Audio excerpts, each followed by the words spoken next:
Hi hello guys, ಇವತ್ತು ನಾನು Manjhi fish curry ಮಾಡ್ತಾ ಇದ್ದೇನೆ. ಸೊ ಇವಾಗ ನಾನು ಮಾಂಜಿ ಎಲ್ಲ ತೊಳೆದು ಕಟ್ ಮಾಡಿ ಇಟ್ಕೊಂಡಿದ್ದೇನೆ. ಸೊ ಅದಕ್ಕೀಗ ಸಾಲ್ಟ್ ಮತ್ತೆ ಹಲ್ದಿ ಹುಡಿ ಹಾಕಿದ್ದೇನೆ. ಇದನ್ನು ಜಸ್ಟ್ ಒಂದು ಸ್ವಲ್ಪ ಟೈಮ್ಗೆ ಮ್ಯಾರಿನೇಟ್ ಮಾಡಿ ಇಡ್ತೇನೆ ಇವಾಗ. ಸೊ ಇವಾಗ ನಾನು ಮಸಾಲಕ್ಕೆ ರೆಡಿ ಮಾಡ್ಕೊಳ್ತೇನೆ. ಇದನ್ನು ಜಾಸ್ತಿ ಹೊತ್ತು ಇಡಬೇಕಂತ ಏನಿಲ್ಲ, ಜಸ್ಟ್ ಮಸಾಲ ಆಗೋ ತನಕ ಇಟ್ಟರೆ ಸಾಕು. ನಾನು 1 ಟೇಬಲ್ ಸ್ಪೂನ್ ಅಷ್ಟು ಧನಿಯಾಕಾಳು ತಗೊಂಡಿದ್ದೇನೆ, 1/4 ಟೀ ಸ್ಪೂನ್ ಅಷ್ಟು ಉರಿದ ಮೆಂತ್ಯ ತಗೊಂಡಿದ್ದೇನೆ, 1/4 ಟೀ ಸ್ಪೂನು ಪೆಪ್ಪರ್ ತಗೊಂಡಿದ್ದೇನೆ, 1 ಟೀ ಸ್ಪೂನು ಜೀರಿಗೆ ತಗೊಂಡಿದ್ದೇನೆ. ಇದಿಷ್ಟನ್ನು ಡ್ರೈ ರೋಸ್ಟ್ ಮಾಡ್ತೇನೆ. ಇವಾಗ 1 ಮಿನಿಟಿಗೆ ಇದೊಂದು ಡ್ರೈ ರೋಸ್ಟ್ ಮಾಡಿದರೆ ಆಯಿತು. ಈಗ ಇದು ರೋಸ್ಟ್ ಆಗಿದೆ. ಈಗ ಮೆಣಸನ್ನು ನಾನು ಸ್ವಲ್ಪ ರೋಸ್ಟ್ ಮಾಡ್ಕೊಳ್ತೇನೆ.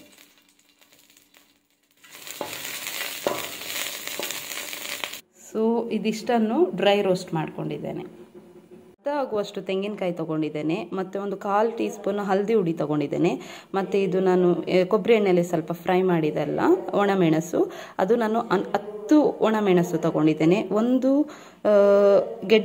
ಚಿಕ್ಕ ಗೆಡ್ಡೆ ಆಗುವಷ್ಟು ಬೆಳ್ಳುಳ್ಳಿ ತಗೊಂಡಿದ್ದೇನೆ, 1 ಚಿಕ್ಕ ನಿಂಬೆಹಣ್ಣು ಗಾತ್ರದಷ್ಟು ಹುಳಿ ತಗೊಂಡಿದ್ದೇನೆ, ಮತ್ತು 1 ಚಿಕ್ಕ ಈರುಳ್ಳಿ ತಗೊಂಡಿದ್ದೇನೆ. ಸೊ ಇಷ್ಟನ್ನು ನಾನು ಇವಾಗ ಗ್ರೈಂಡ್ ಮಾಡ್ತೇನೆ. ಸೊ ಮಸಾಲ ರೆಡಿ ಆಗಿದೆ. ಮಣ್ಣಿನ ಪಾತ್ರೆ ಇಟ್ಟಿದ್ದೇನೆ, ಸ್ವಲ್ಪ ಎಣ್ಣೆ ಹಾಕಿದ್ದೇನೆ.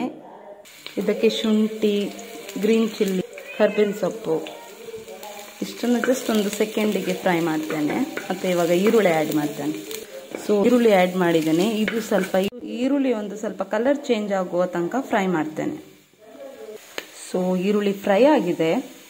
ಸೊ ಈಗ ಇದಕ್ಕೆ ಟೊಮೆಟೊ ಆ್ಯಡ್ ಮಾಡ್ತೇನೆ. ಇದನ್ನು ಒಂದು ಸ್ವಲ್ಪ ಟೈಮ್ ಟೊಮೆಟೊ ಸ್ಮ್ಯಾಶ್ ಆಗೋ ತನಕ ಫ್ರೈ ಮಾಡಿದರೆ ಸಾಕು. ಸೊ ಟೊಮೆಟೊ ಸ್ಮ್ಯಾಶ್ ಆಗಿದೆ. ಈಗ ಮಸಾಲಾನ ಹಾಕಿ ಫ್ರೈ ಮಾಡಲಿಕ್ಕೆ ಉಂಟು ಸ್ವಲ್ಪ ಟೈಮ್. ಸೊ ಮಸಾಲ ಒಂದು ಸ್ವಲ್ಪ ಟೈಮ್ ಫ್ರೈ ಆಗಲಿ. ಫ್ರೈ ಆದಮೇಲೆ ಇದಕ್ಕೆ ನೀರು ಆ್ಯಡ್ ಮಾಡ್ತೀನಿ. ಮಸಾಲ ಫ್ರೈ ಆಗಿದೆ. ಎಲ್ಲ ರುಬ್ಬಿರೋ ನೀರನ್ನು ಆ್ಯಡ್ ಮಾಡ್ತೇನೆ. ಇವಾಗ ನೀರು ಆ್ಯಡ್ ಮಾಡಿದ್ದೇನೆ. ತುಂಬ ನೀರು ಹಾಕ್ಬೇಕಂತಿಲ್ಲ, ಯಾಕೆಂದರೆ ಸಾರು ಸ್ವಲ್ಪ ಗಟ್ಟಿ ಇದ್ರೇ ಒಳ್ಳೆ. ಮೀನು ಸಾರು ನೀರು ಥರ ಆದರೆ ಒಳ್ಳೆ ಆಗೋದಿಲ್ಲ, ಹಾಗೆ ನಾನು ಸ್ವಲ್ಪ ಗಟ್ಟಿಯೇ ಇಟ್ಟಿದ್ದೇನೆ. ಮೀನು ತುಂಬ ಬೇಗ ಕುಕ್ ಆಗುತ್ತೆ, ಸೊ ಹಾಗೆ ತುಂಬ ಟೈಮ್ ಇಡಬೇಕಂತಿಲ್ಲ ಗ್ಯಾಸ್ ಮೇಲೆ.